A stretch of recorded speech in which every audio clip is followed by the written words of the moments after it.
180 দিনের কাজের গতি ও দক্ষতা যাচাইয়ের অংশ হিসেবে মন্ত্রিসভায় রদবদলকে ইতিবাচক বলেছেন বিশ্লেষকরা। তবে সরকারের সঠিক পরিকল্পনা গ্রহণ ও তা বাস্তবায়নে একটি পরামর্শক দল গঠনের তাগিদ দিচ্ছেন বিশ্লেষকদের কেউ কেউ। তাদের মতে মন্ত্রিসভার আকার বাড়ায় রাজনৈতিক দল হিসেবে বিএনপির জনসম্পৃক্ততা কমার আশঙ্কা দেখা দিয়েছে।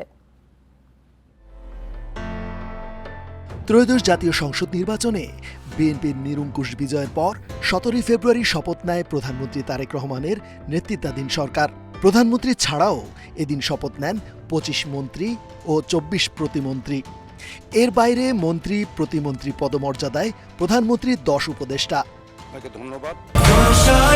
45 বছর ধরে কোটি মানুষের আস্থায় পাইপের বস আরএফএল পাইপ। পরে মন্ত্রীদের মধ্যে হাফিজউদ্দিন আহমদ স্পিকারের ও প্রতিমন্ত্রীদের মধ্যে কায়সার কামাল ডেপুটি স্পিকারের দায়িত্ব পান। সম্প্রতি মন্ত্রিসভায় রদবদলকে সরকারের 180 দিনের কাজের গতি ও দক্ষতা যাচাই বলছেন বিশ্লেষকরা।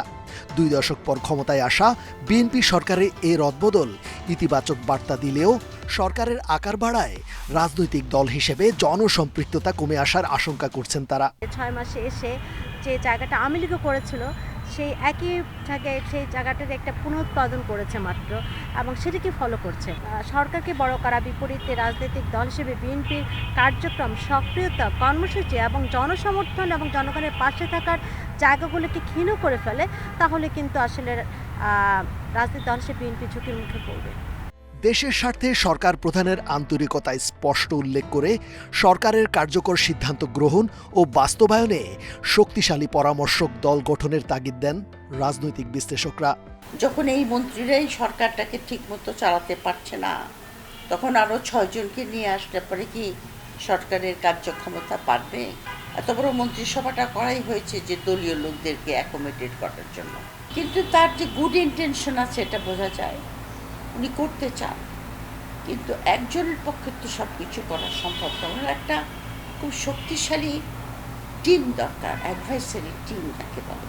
আকার বৃদ্ধি নয়, দক্ষতা মূল্যায়নের ভিত্তিতে মন্ত্রিসভার রদবদল পরিবর্তিত রাজনীতিতে ইতিবাচক বার্তা বহন করবে বলে মনে করেন বিশ্লেষকরা। রেজওয়ানুল হক, ইন্ডিপেন্ডেন্ট নিউজ, ঢাকা।